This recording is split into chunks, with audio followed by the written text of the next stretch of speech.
قرآن کریم میں بہت سی قوموں کے ایسے واقعات بیان ہوئے ہیں جن میں ان کے غلط اعمال اور اللہ تبارک و تعالیٰ کے احکام کی خلاف ورزی کرنے کے نتیجے میں ان کو عذاب الہی کا سامنا کرنا پڑا۔ اس سلسلے میں ایک مشہور اور عبرتناک واقعہ اصحاب سبت کا ہے۔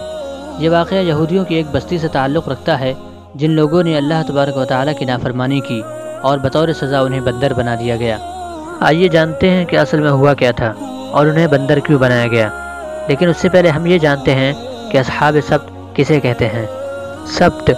یہ عربی اور عبرانی زبان کا لفظ ہے جس کا مطلب ہے سنیچر کا دن، یعنی سیٹرڈے۔ اصحاب سبت کا مطلب سنیچر کے دن سے تعلق رکھنے والے لوگ۔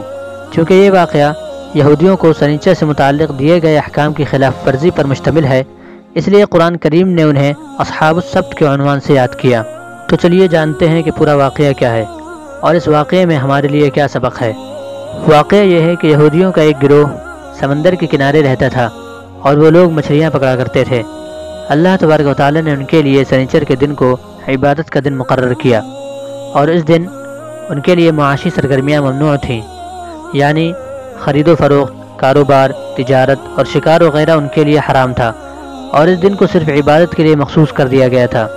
ان کو تلقین کی گئی کہ وہ اس کی عظمت کا لحاظ اور اس کی حرمت کو قائم رکھیں، لیکن وہ اپنے اس عہد و پیمان پر زیادہ دیر تک قائم نہیں رہ سکے اور جلد ہی خدا کے حکم کے معاملے میں اختلاف کرنے لگے، جیسا کہ اللہ تبارک و تعالیٰ سورہ نحل آیت نمبر 124 میں ارشاد فرماتا ہے: انما جعل السبت على الذين اختلفوا فيه وان ربك لا يحكم بينهم يوم القيامة فيما كانوا فيه يختلفون۔ ترجمہ: سبت کی پابندی انہی لوگوں پر عائد کی گئی تھی جنہوں نے اس کے بارے میں اختلاف کیا تھا، اور بے شک تمہارا رب قیامت کے دن ان کے درمیان فیصلہ کر دے گا جس بات میں وہ اختلاف کر رہے تھے۔ قرآن کے مطابق یہود کو تلقین کی گئی تھی کہ وہ سنیچر کی حرمت کے متعلق عہد و پیمان پر قائم رہیں، اور جن باتوں کو اس دن کے حوالے سے حرام کر دیا گیا ان سے بچتے رہیں، جیسے کہ اللہ تبارک و تعالیٰ سورہ نساء آیت نمبر 154 میں ارشاد فرماتا ہے: وَقُلْنَا لَهُمْ لَا تَعْدُوا فِي السَّبْتِ وَأَخَذْنَا مِنْهُمْ مِيثَاقًا غَلِيظًا۔ ترجمہ: ہم نے ان یہودیوں سے کہا کہ سبت یعنی سنیچر کے دن کے بارے میں حد سے نہ گزرنا، اور ہم نے ان سے مضبوط عہد لیا، لیکن یہود زیادہ دیر تک اپنے رب سے کیے ہوئے عہد و پیمان پر قائم نہیں رہ سکے، کھلے عام احکام الہی کی خلاف ورزی کی، اور نتیجتاً انہیں سخت ترین اور ذلت آمیز عذاب کا سامنا کرنا پڑا۔ سورہ اعراف میں اللہ تبارک و تعالیٰ اس واقعے کو کچھ یوں بیان فرماتا ہے: اور ان سے اس بستی کے بارے میں پوچھو جو سمندر کے کنارے آباد تھی، جب وہ سبت یعنی سنیچر کے معاملے میں زیادتیاں کرتے تھے، جبکہ سنیچر کے دن ان کی مچھلیاں ان کے قریب اچھل اچھل کر آتی تھیں،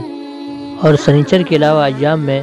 مچھلیاں ان کے قریب نہیں آتی تھیں۔ اس طرح ان کی مسلسل نافرمانیوں کی وجہ سے ہم انہیں آزماتے تھے، اور وہ وقت انہیں یاد دلاؤ جب انہی کے ایک گروہ نے دوسرے گروہ سے کہا تھا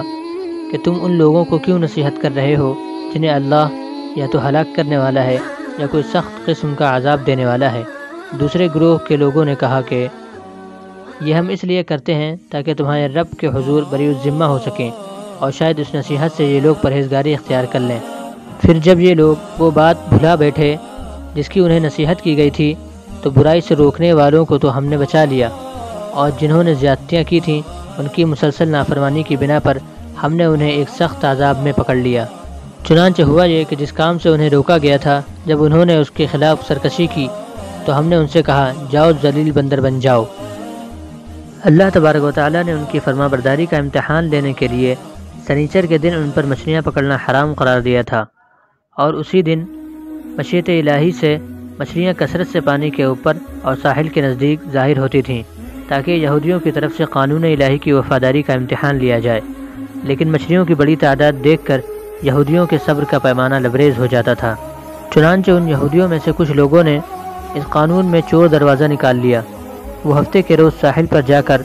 گڑھے کھودتے اور نالیوں کے ذریعے انہیں سمندر سے ملا دیتے۔ اب وہ سمندر کا پانی ان گڑھوں میں لے کر آتے تو پانی کے ساتھ مچھلیاں بھی گڑھوں میں آ جاتیں، اور پھر ان کی واپسی کا راستہ بند کر دیتے۔ اگلے روز اتوار کو جا کر ان مچھلیوں کو آسانی سے پکڑ لیتے اور کہتے کہ ہم ہفتے کے روز تو مچھلیوں کو ہاتھ نہیں لگاتے۔ اس طرح شریعت کے حکم کے ساتھ انہوں نے یہ مذاق کیا کہ اس حکم کی اصل روح کو مسخ کر دیا۔ حکم کی اصل روح تو یہ تھی کہ 6 دن دنیا کے کام کرو اور 7واں دن اللہ تبارک و تعالیٰ کی عبادت کے لیے وقف رکھو، جبکہ انہوں نے یہ دن بھی گڑھے کھودنے، پانی کھولنے اور بند کرنے میں صرف کرنا شروع کر دیا۔ تو اس طرح یہودیوں نے اللہ تبارک و تعالیٰ کے حکم کی نافرمانی کی، اس لیے وہ عذاب الہی سے دوچار ہوئے اور عذاب کے طور پر نافرمانی کرنے والے بندروں کی شکل میں تبدیل کر دیے گئے۔ جیسے کہ اللہ تبارک و تعالیٰ ارشاد فرماتا ہے سورہ اعراف آیت نمبر 166 میں، فَلَمَّا عَتَوْا عَمَّا نُهُوا عَنْهُ قُلْنَا لَهُمْ كُونُوا قِرَدَةً خَاسِئِينَ۔ ترجمہ: چنانچہ ہوا یہ کہ جس کام سے انہیں روکا گیا تھا، جب انہوں نے اس کے خلاف سرکشی کی تو ہم نے ان سے کہا جاؤ ذلیل بندر بن جاؤ۔ یہاں سوال یہ پیدا ہوتا ہے کہ عذاب الہی کا سامنا کن کن لوگوں نے کیا؟ کیا سبھی نافرمان تھے؟ سبھی بندر بنا دیے گئے؟ تو آئیے جانتے ہیں۔ اس آبادی کے لوگ اس معاملے میں 3 گروہوں میں تقسیم ہو گئے تھے۔ ایک گروہ تو براہ راست اس گھناؤنے کاروبار میں ملوث تھا،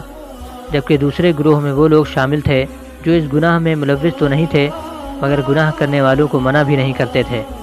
بلکہ اس معاملے میں یہ لوگ خاموش اور غیر جانبدار رہے۔ تیسرا گروہ ان لوگوں پر مشتمل تھا جو گناہ سے بچے بھی رہے اور پہلے گروہ کے لوگوں کو ان حرکتوں سے منع کر کے باقاعدہ نہی عن المنکر یعنی برائی سے روکنے کا فریضہ بھی ادا کرتے رہے۔ جب اللہ کا عذاب آیا تو صرف وہ لوگ بچائے گئے جو خود بھی مچھلیاں نہیں پکڑتے تھے اور پکڑنے والوں کو منع بھی کرتے رہے، اور اس درمیانی گروہ کو محض اس لیے سزا ملی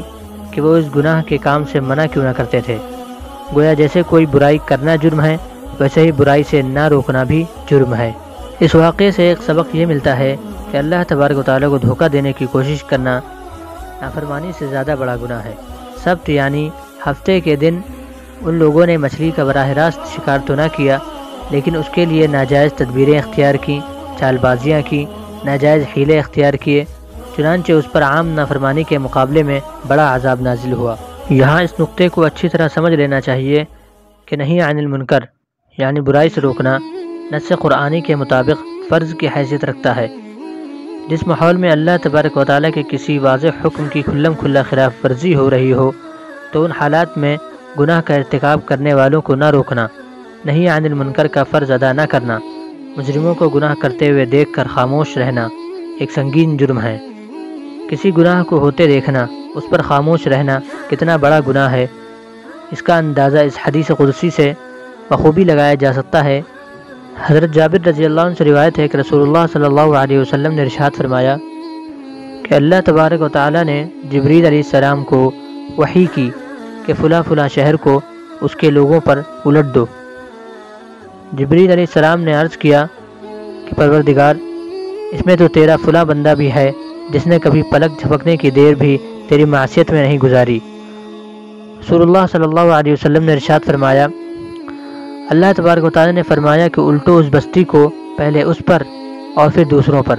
اس لیے کہ اس کے چہرے کا رنگ کبھی ایک لمحے کے لیے بھی میری غیرت کی وجہ سے متغیر نہیں ہوا، یعنی اس کے سامنے میرے احکام پامال ہوتے رہے، شریعت کی دھجیاں اڑائی گئیں اور یہ اپنی ذاتی پرہیزگاری کو سنبھال کر ذکر و اذکار، نوافل اور مراقبوں میں مصروف رہا۔ یہ دوسروں سے بڑھ کر مجرم ہے۔ معلوم ہوا جب کسی قوم میں بحیثیت مجموعی منکرات یعنی برائیاں پھیل جائیں اور اس وجہ سے ان کے لیے اس دنیا میں کسی اجتماعی سزا کا فیصلہ ہو جائے تو پھر ایسی سزا کی لپیٹ میں صرف گنہگار لوگ ہی نہیں آئیں گے بلکہ وہ لوگ بھی اس عذاب کا شکار ہوں گے جو خاموش تماشائی بنے رہے۔ اس لحاظ سے تو یہ بہت تشویشناک بات ہے، مگر سورہ اعراف آیت نمبر 165 میں اللہ تبارک و تعالیٰ ارشاد فرماتا ہے انجینا الذین ینہون عن السوء۔ اس آیت کے الفاظ میں امید دلائی گئی ہے کہ جو لوگ اپنی استطاعت کے مطابق آخری وقت تک امر بالمعروف یعنی بھلائی کا حکم دینا اور نہی عن المنکر یعنی برائی سے روکنا اس فریضے کو ادا کرتے رہیں گے تو اللہ تبارک و تعالیٰ اپنی رحمت سے انہیں بچا لے گا۔ اللہ تبارک و تعالیٰ ہم سب کو اپنے ایک ایک حکم کی پابندی کرنے والا بنائے اور قرآن و سنت کے مطابق اپنی زندگی گزارنے کی توفیق نصیب فرمائے، آمین۔